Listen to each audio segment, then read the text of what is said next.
الحمد لله نحمده ونستعينه ونستغفره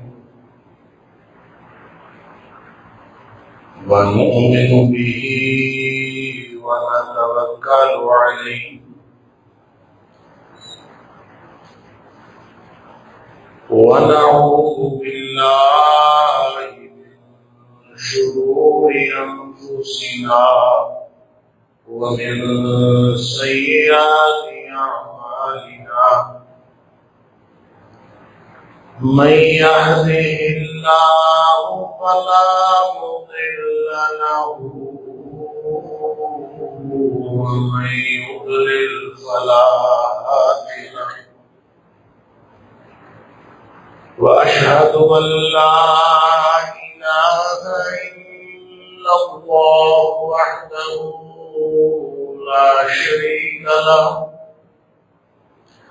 وأشهد أن محمدا عبده ورسوله صلى الله عليه وسلم أرسله بالحق بشيرا ونذيرا بين يدي الساعة فمن يطع الله ورسوله فقد رشد واهتدى ومن يعص الله ورسوله فقد ضل فغوى فإنه لا يضر إلا نفسه ولا يضر الله شيئا نسأل الله ربنا أن يجعلنا ممن يطيعه ويطيع رسوله ويتبع رضوانه ويجتنب سخطه فإنما نحن به وله أما بعد فإن خير الحديث كتاب الله وخير الهدي هدي محمد صلى الله عليه وآله وسلم وشر الأمور محدثاتها وكل محدثة بدعة وكل بدعة ضلالة وكل ضلالة في النار فأعوذ بالله السميع العليم من الشيطان الرجيم من همزه ونفخه ونفثه بسم الله الرحمن الرحيم ولا تركنوا إلى الذين ظلموا ولا تركنوا إلى الذين ظلموا فتمسكم النار وما لكم من دون الله من أولياء ثم لا تنصرون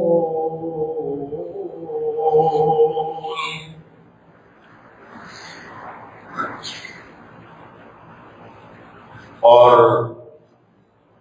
ہرگز نہ جھکو ان لوگوں کی طرف جنہوں نے ظلم کیا.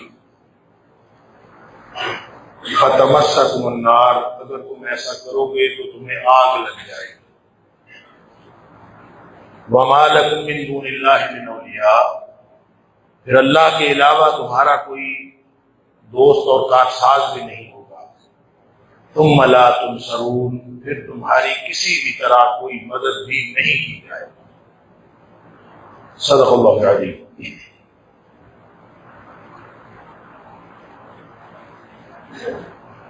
گزشتہ جمعے میں اللہ کی توفیق سے فتنے کے حوالے سے چند باتیں میں نے آپ کے سامنے رکھی تھی، اور ایک بات یہ عرض کی تھی قرآن کی رہنمائی میں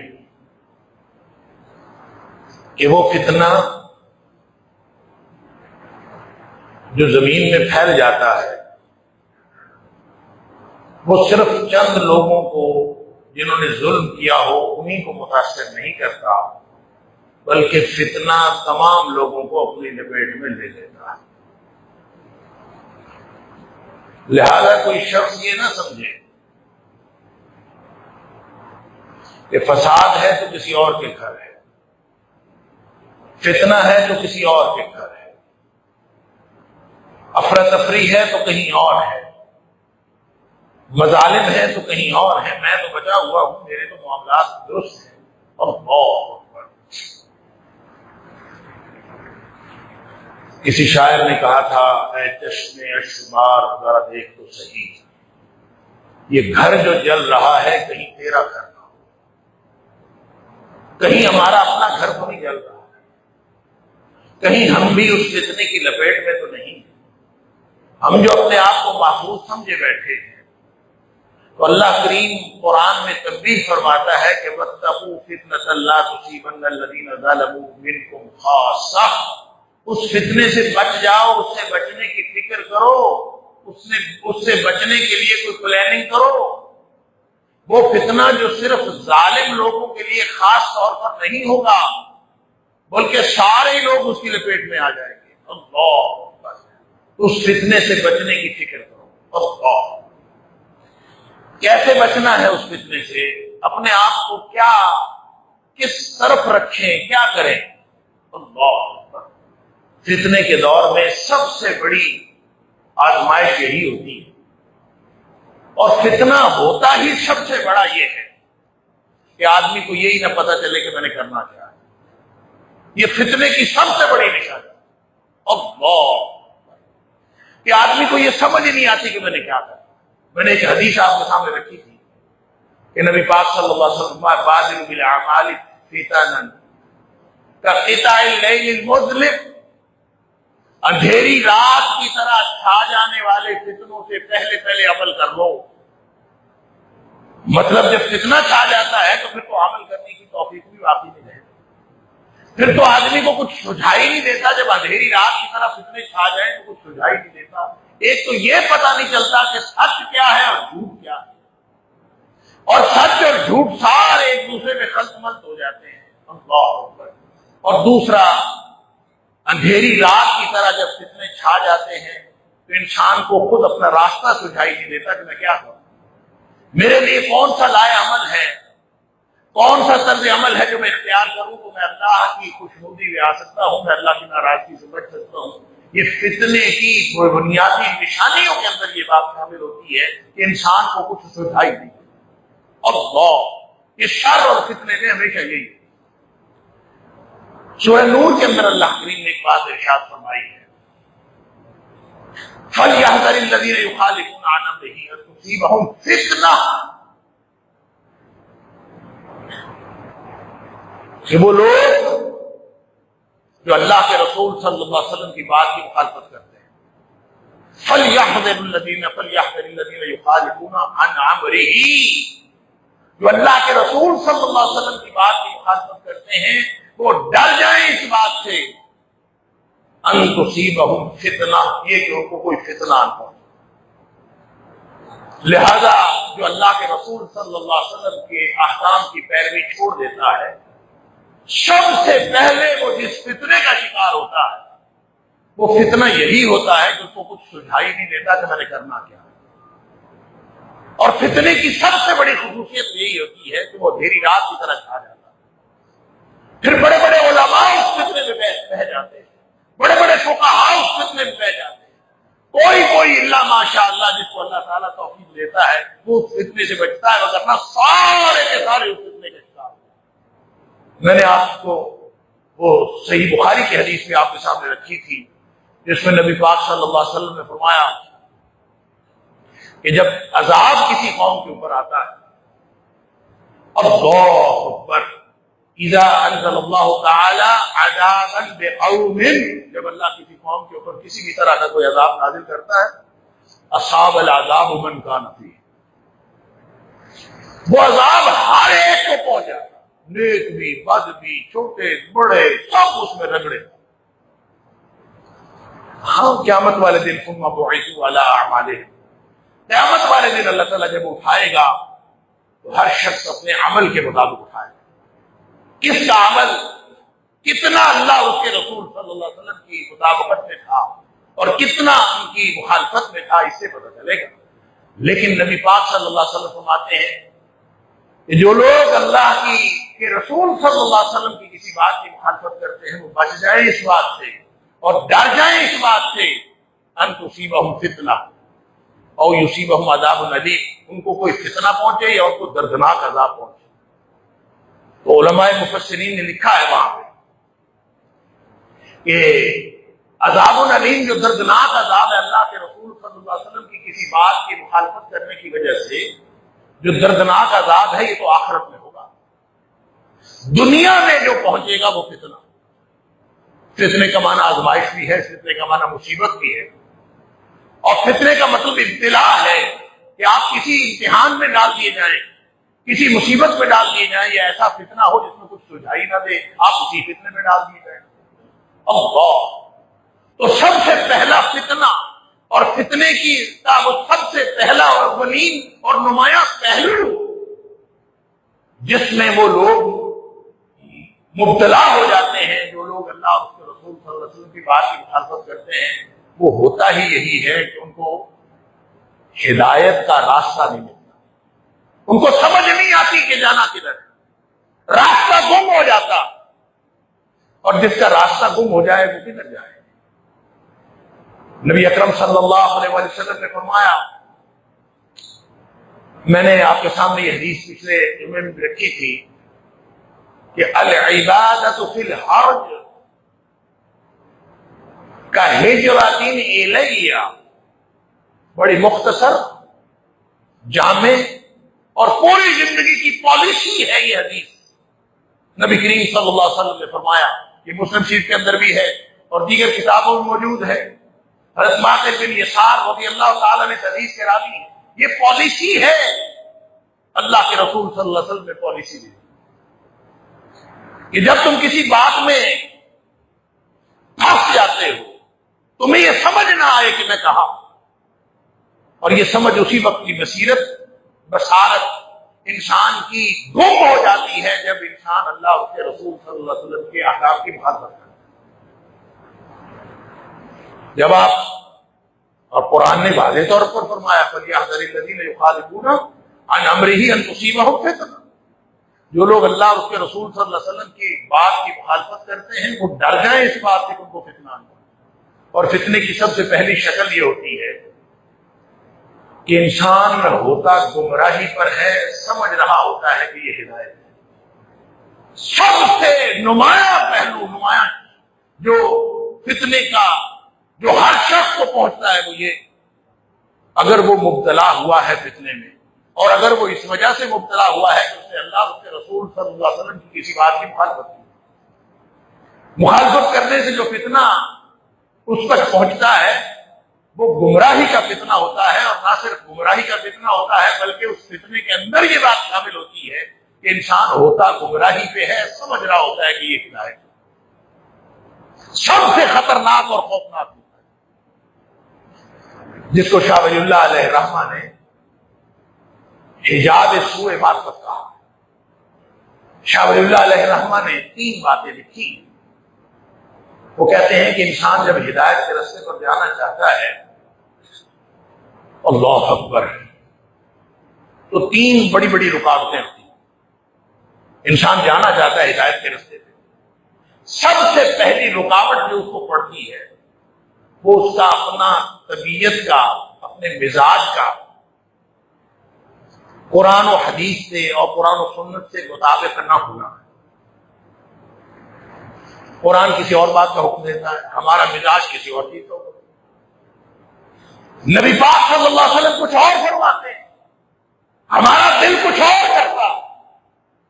طبیعت، مزاج، دل کی خواہشات، آرزوئیں، تمنائیں، یہ سب سے بڑی رکاوٹ بنتی ہیں جب انسان ہدایت کے راستے پہ چلنا چاہتا ہے۔ کیونکہ نفس جو ہے نا، یہ اپنی حیثیت کے اعتبار سے، نفس اپنی بناوٹ کے اعتبار سے، اپنی فطرت کے اعتبار سے ہمیشہ برائی کی طرف لے کے جاتا ہے تو دونوں چیز کی ٹینڈنسی اس کے اندر۔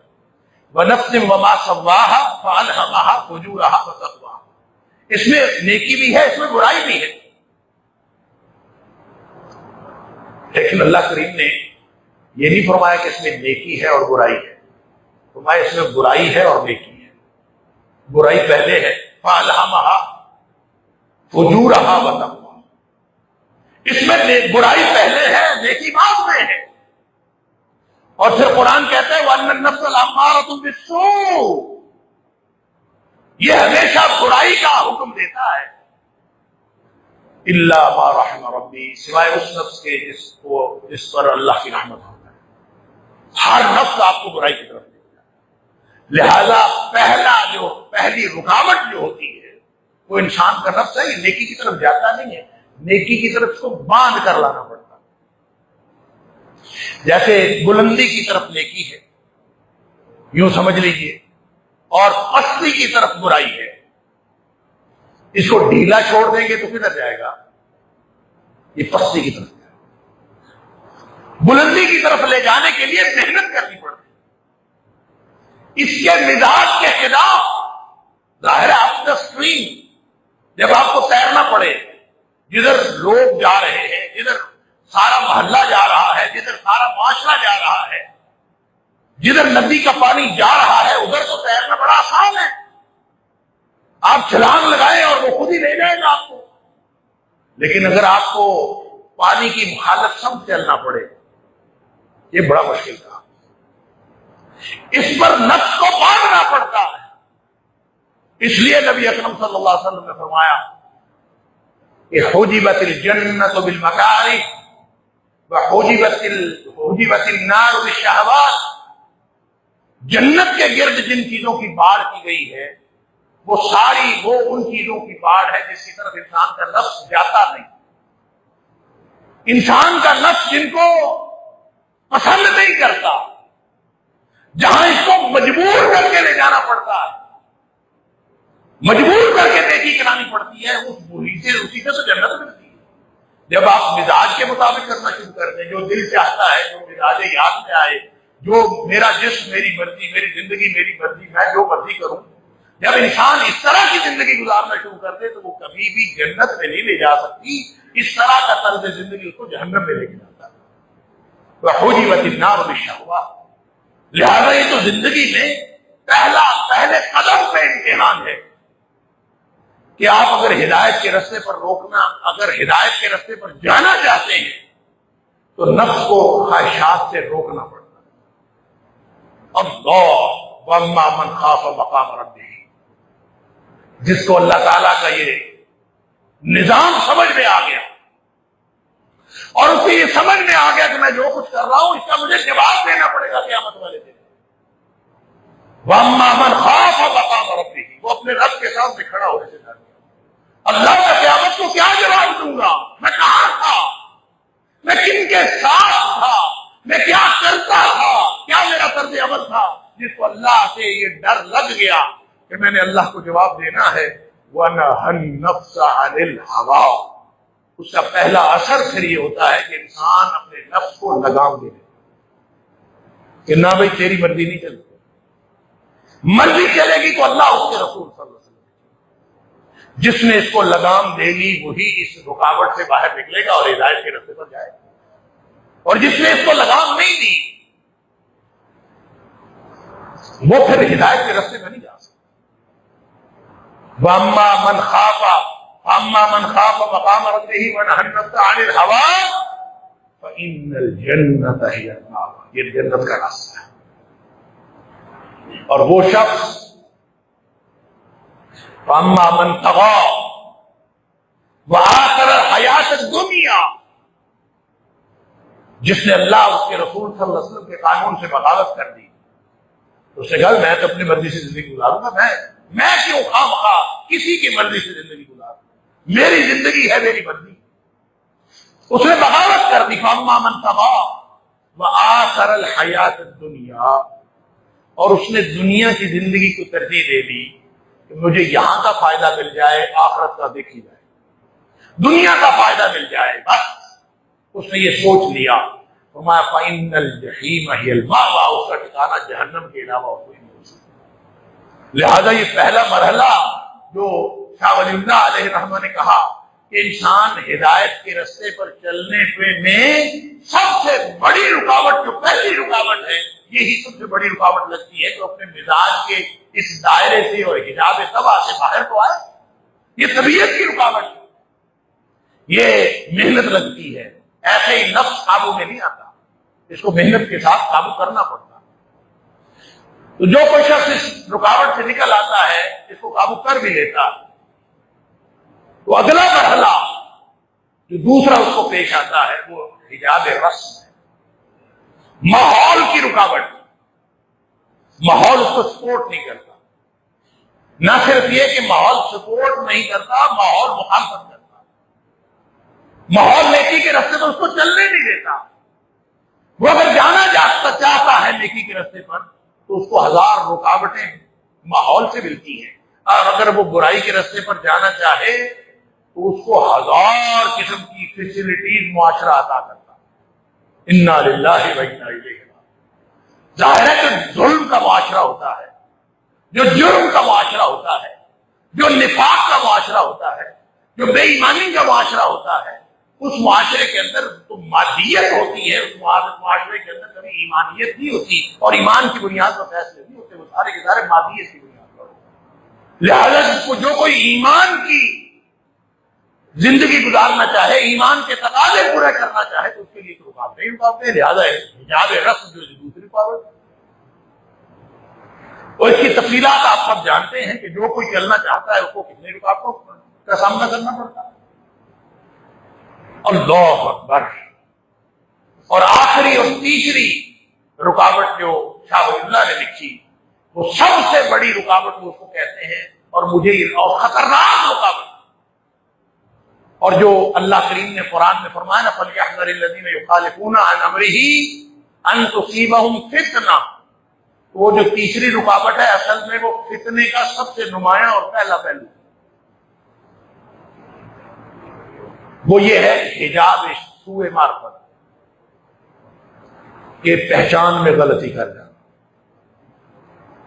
آدمی گمراہی کو ہدایت سمجھ بیٹھے، گمراہی کے راستے پر جا رہا اس کو ہدایت سمجھ بیٹھے، حالانکہ کتنی محنت کر کے وہ آیا، اس نے اپنی طبیعت کے حجاب سے نجات حاصل کی، پھر ماحول کو اس نے پیچھے کیا اور نیکی کے راستے پر جانے کے لیے تیار ہو گیا۔ اندازہ کیجئے کتنی خطرناک بات ہے کہ سارا کچھ کرنے کے بعد وہ جس راستے پر جا رہا ہے وہ ہدایت کا راستہ نہ ہو بلکہ گمراہی کا راستہ۔ سب سے بڑا فتنہ اور فتنے کا سب سے نمایاں پہلو یہی ہوتا ہے، انسان جا رہا ہو گمراہی کے راستے پر اور اس کو یہی سمجھنا ہے کہ میں گمراہی کے راستے پر ہوں کہ ہدایت، اور گمراہی کو ہدایت سمجھ رہا ہوتا ہے۔ یہ فتنہ ہے۔ اللہ تعالیٰ فرماتا ہے فَلْيَحْذَرِ الَّذِينَ يُخَالِفُونَ عَنْ أَمْرِهِ أَن تُصِيبَهُمْ فِتْنَةٌ، یہ فتنہ ان لوگوں کو پہنچتا ہے جو اللہ اس کے رسول صلی اللہ علیہ وسلم کی باتوں کی مخالفت کرتے ہیں، اور جس نے طے کیا ہو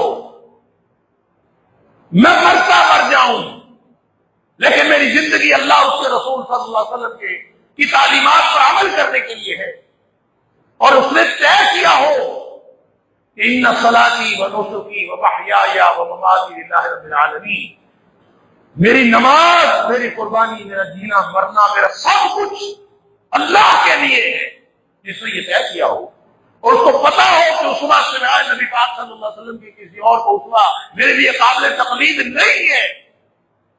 جس نے یہ طے کیا ہوا ہو اس کو پھر فتنہ نہیں پہنچتا، اس کو اللہ تعالیٰ راستہ عطا کرتا. والذین جاہدوا فینا لنہدینہم سبلنا. اللہ فرماتا ہے جو ہمارے راستے میں کوشش کرتے ہیں نا، یہ ہو ہی نہیں سکتا کہ ہم ان کو اپنا راستہ نہ دکھائیں. وہ اس گمراہی کا اور اس فتنے کا شکار نہیں ہو سکتے کہ ان کو سمجھ ہی نہ آئے کہ ہم نے کیا کرنا ہے. اللہ فرماتا ہے کہ تم راستے کی بات کرتے ہو، ہم تمہارے اندر پیمانہ لگا دیں گے. تم ہمارے راستے پر آ کے تو دیکھو.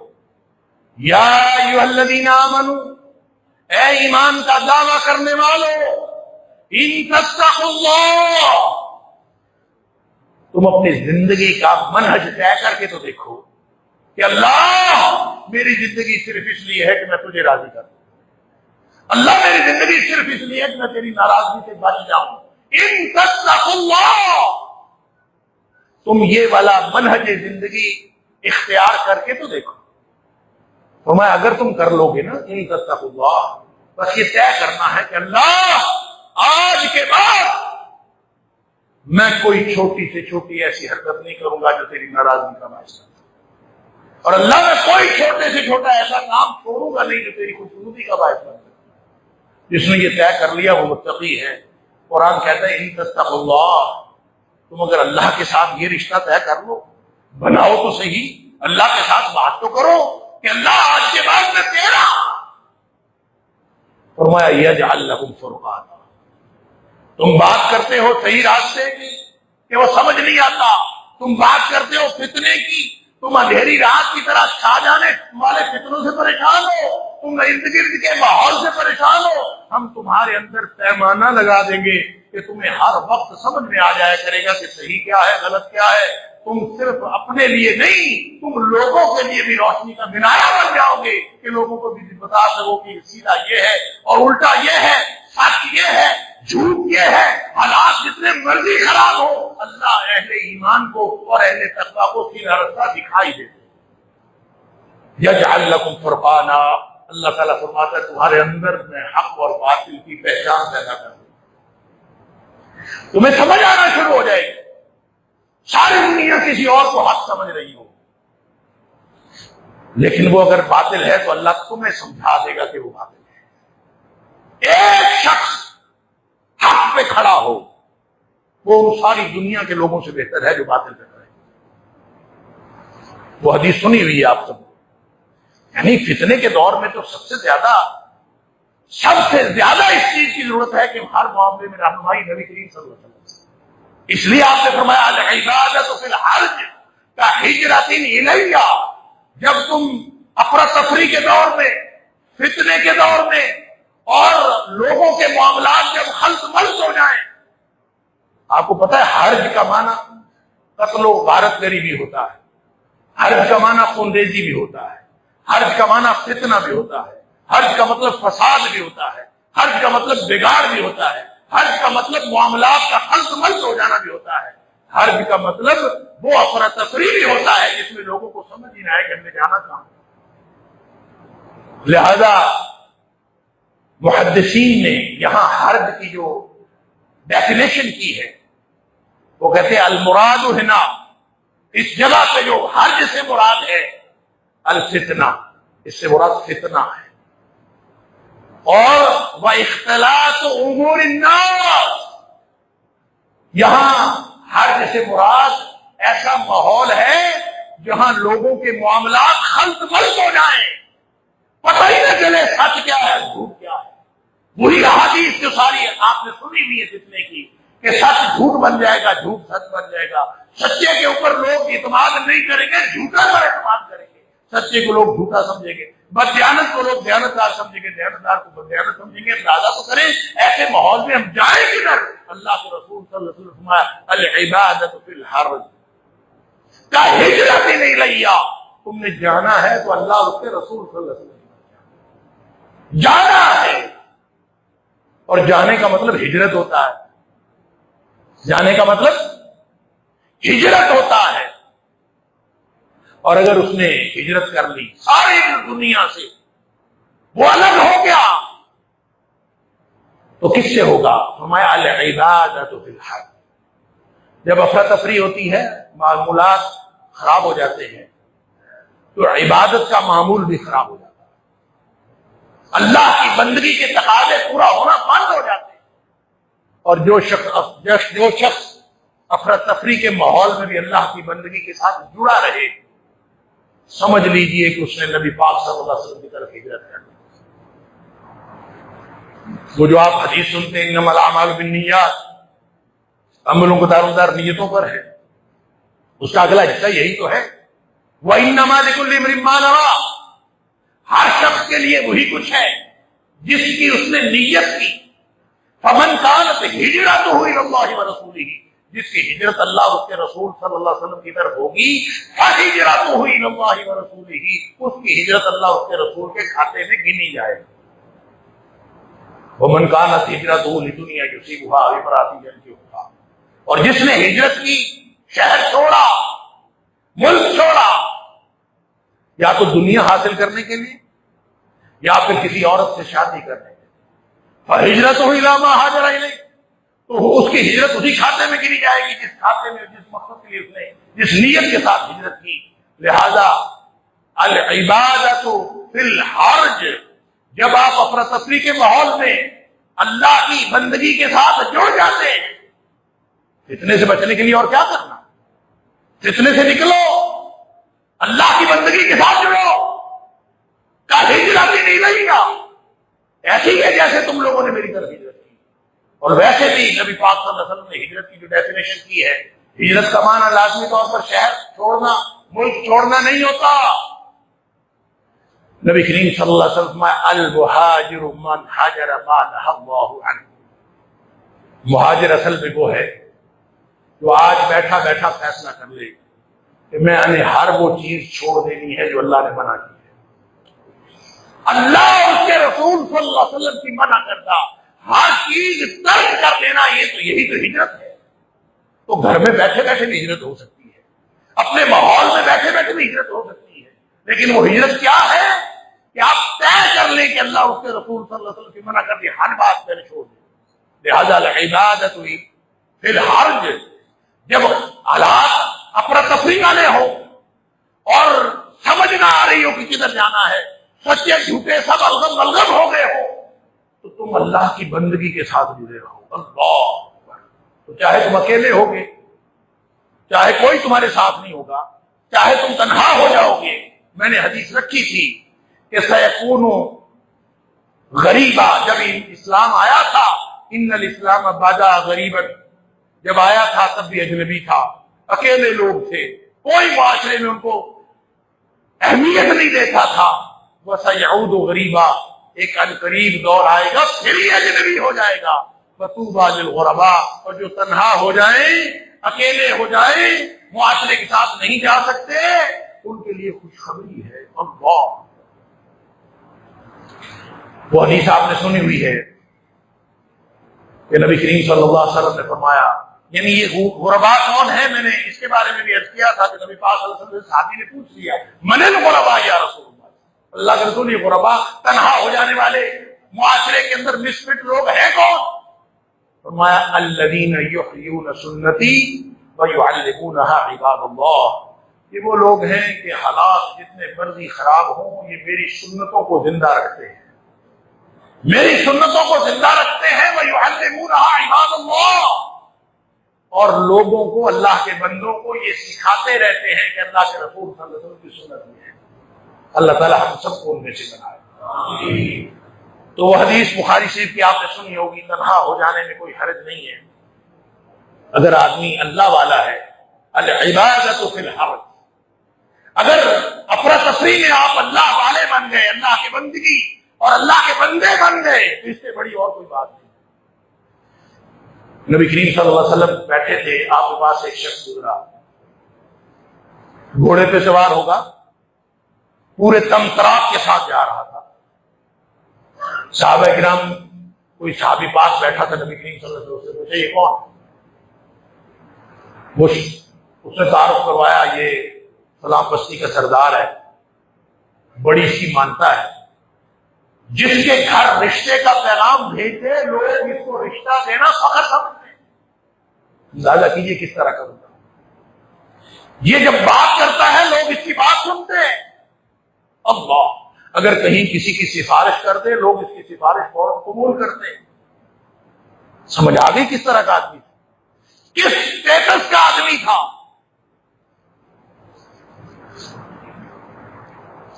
نبی پاک صلی اللہ علیہ وسلم خاموش رہے۔ تھوڑی دیر بعد ایک اور آدمی گزرا، لگتا یوں ہے حدیث کے سیاق و سباق سے کہ پھٹے پرانے کپڑے ہوں گے، اکیلا بیچارہ جا رہا ہوگا، سر نیچے کیا ہوا ہوگا، نگاہیں جھکائی ہوئی ہوں گی اور جا رہا۔ نبی کریم صلی اللہ علیہ وسلم نے پوچھا یہ کون ہے؟ صحابی کہتا ہے ہوا من فقراء المسلمین، یہ مسلمانوں میں سے ہے لیکن انتہائی محتاج ہے، اس کو کوئی نہیں پوچھتا۔ اگر یہ کوئی کہیں رشتے کا پیغام بھیجے اس کو کوئی رشتہ نہیں دیتا، اگر کسی کی سفارش کرے کوئی سفارش قبول نہیں کرتا، بلکہ اگر یہ ان قال لا يسمع، اگر یہ کوئی بات کرے تو اس کی تو بات ہی کوئی نہیں سنتا، اس کے تو گھر والے بھی اس کی بات نہیں سنتے۔ اللہ ان قال لا يسمع، بات بھی کرے تو کوئی نہیں سنتا، لیکن ہے مومن مسلمان۔ نبی کریم صلی اللہ علیہ وسلم نے یہ نہیں فرمایا کہ یہ اس پہلے سے بہتر ہے، آپ نے فرمایا ھذا خیر من ملء الارض ھذا، وہ جو شخص پہلے گزرا ہے نا اس جیسے لوگوں کی زمین بھری ہوئی ہو، ملء الارض، زمین بھری ہوئی ہو اس جیسے لوگوں کے، ان تمام لوگوں سے یہ اکیلا بہتر ہے۔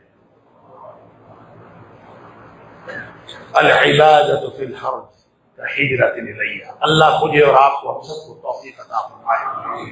ہم افراتفری کے دور میں، فتنے کے دور میں، اور پھر حضرت حذیفہ رضی اللہ تعالیٰ عنہ کو جو نبی پاک صلی اللہ علیہ وسلم نے مشورہ دیا تھا، اللہ اکبر، وہ مشورہ یاد ہے نا؟ وہ فرماتے ہیں نبی پاک صلی اللہ علیہ وسلم سے لوگ سوال کرتے تھے خیر کے بارے میں ہمیشہ شر کے بارے میں پوچھتا تھا، کیونکہ مجھے ڈر لگتا تھا کہیں شر کو میرا شر کے ساتھ آمنا سامنا نہ ہو جائے، مخافۃ ان یدرکنی، مجھے ڈر رہتا تھا کہیں شر مجھے پہنچ نہ جائے، لہذا سوال شر کے بارے میں تھے۔ اللہ کے رسول آپ تشریف لائے، اللہ نے ہمیں خیر عطا فرما دی، کیا اس کے بعد کوئی شر کا دور ہے؟ فرمایا ہاں ہے۔ کیا اس کے بعد خیر کا دور ہے؟ فرمایا ہاں ہے خیر کا دور، وفیہ داخلون، خیر کا دور تو ہے لیکن اس میں دھواں ہے، دھندلکا ہے، پیچیدگی ہے، ابہام ہے، کنفیوژن ہے۔ ما دخل ہو یا رسول اللہ کے رسول، کیا دخل؟ جب خیر ہے تو پھر وہ سمجھ آنا چاہیے، فرمایا نہیں سمجھ نہیں آتا۔ دخل اس کا یہ ہے کہ ائمۃ یہدون بغیر ہدی، اس کا دھوکہ یہ ہے کہ ائمہ اور پیشوا ہدایت دے رہے ہوں گے لیکن وہ میری لائی ہوئی ہدایت نہیں ہوگی۔ ایک روایت میں ہے قوم یہدون، لوگ ہدایت کا کام کر رہے ہوں گے بغیر ہدی، وہ جس راستے پر جا رہے ہوں گے وہ میرا لائے ہوا راستہ نہیں ہوگا۔ تعرف منہم وتنکر، ہاں کچھ چیزیں تمہیں ان میں سے اچھی بھی نظر آئیں گی، کچھ چیزیں بری بھی نظر آئیں گی، لیکن وہ راستہ میرا لائے ہوا راستہ نہیں۔ پھر اس کے بعد شر آئے گا، پھر تو ایسے حالات ہو جائیں گے دعاکم الی ابواب جہنم، لوگ جہنم کے دروازوں کی طرف بلا رہے ہوں گے، من اجابہ الیہ فادخلوہ فیہا، جو اس کی طرف لبیک کہے گا اس کو جہنم میں پھینک دیں گے۔ اللہ، اتنا بڑا شر، ایسے حالات۔ اللہ کے رسول فماذا تأمرنی ان ادرکنی ذلک، اللہ کے رسول صلی اللہ علیہ وسلم مجھے مشورہ دیں کہ میں اگر اس دور میں ہوں، شر پھیل گیا، سمجھ نہیں آ رہی، ہر طرف لوگ اپنی اپنی چلا رہے ہیں، اللہ کے رسول صلی اللہ علیہ وسلم راستہ گم ہو، کیا کروں؟ مشورہ دے میں کیا کروں؟ ماذا تأمرنی ان ادرکنی ذلک، اگر مجھے وہ ماحول مل جائے تو میں کیا کروں؟ فرمایا تلزم جماعت المسلمین و امامهم، جہاں مسلمانوں کی اجتماعیت ہو ان کے ساتھ جڑے رہنا، اور اگر ان کا کوئی امام ہو تو اس کے ساتھ جڑے رہنا۔ ہو سکتا ہے امام ہو سکتا ہے اجتماعیت ہو، کیونکہ نبی کریم صلی اللہ علیہ وسلم کا جو دین ہے وہ جوڑنے کا دین ہے، توڑنے کا دین نہیں۔ اگر جڑے ہوئے لوگ ہوں دین پر اور ان کا ایک امام ہو تو آپ اس کے ساتھ جڑ جائیں۔ اللہ کے رسول اگر امام بھی کوئی نہ ہو، کوئی لوگوں کی اجتماعیت بھی نہ ہو، پھر میں جانا تمہیں فاعتزل تلک الفرق کلھا، سب کو چھوڑ دو، پھر الگ ہو جاؤ، تنہا ہو جاؤ، اکیلے ہو جاؤ، ولو ان تعض بعصر شجرۃ، اس طرح کی تنہائی بھی اگر تمہیں میسر آئے کہ تمہیں درخت کی جڑیں چبا کر زندہ رہنا پڑے تو بھی الگ ہو جانا، فتنے میں نہیں پڑنا، فساد میں نہیں پڑنا، الگ ہو جانا۔ اور چاہے حتی یدرکک الموت، یہاں تک کہ تیری موت اسی حالت میں آ جائے، لیکن فتنہ اور فساد کے اندر اور ظلم کے اندر نہیں پڑنا۔ میں نے جو آیت سورہ ہود کی آپ کے سامنے پڑھی تھی، اللہ تعالیٰ فرماتا ہے وَلَا تَرْكَنُوا إِلَى الَّذِينَ ظَلَمُوا، دیکھنا کبھی اپنا وزن ظالم کے پلڑے میں نہ ڈال دیں۔ اگر تم نے ظالم کے پلڑے میں اپنا وزن ڈالا فَتَمَسَّكُمُ النَّارُ، تمہیں آگ لگ جائے گی۔ جہنم کی آگ بھی ہے، دنیا میں جو ہمارے گھروں کو لگی ہوئی آگ ہے یہ بھی ہے۔ پھر نہ کوئی اللہ کی طرف سے مکار ساز ہوگا، نہ کوئی مدد کیے جاؤ گے۔ لہذا ضرورت اس بات کی ہے کہ ہم ایسا طرز عمل اختیار کریں کہ کبھی ہمارا بدن ظالم کے پلڑے میں نہ پڑے۔ اللہ تعالیٰ مجھے اور آپ کو، ہم سب کو اس فتنے اور فساد میں اس طرز عمل کی توفیق عطا فرمائے جو اللہ اور اس کے رسول صلی اللہ علیہ وسلم فرمانے والا